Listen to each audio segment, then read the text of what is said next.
В общем, Айсарадан қалыспайын деп мен де ән жаздырып алдым ғой. Анау мынау емес, еще olan ғасыр Хами жазды ғой.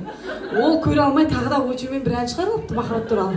Анау жарайды дедім да мен де тағы ән шығардым ғой. Кавер шоуға қатыстым. Біздің осы жолғы шығатын кавер шоуымыз бір аптаға жылжыды, өйткені бір жағдайларға байланысты келесі аптада шығады. Қолдауларыңызды күтемін. Ақырында уақыттар мен де қалыспай абысындайымнан әнші болып бара жатырмын. Енді өзім біріншіден актрисамын.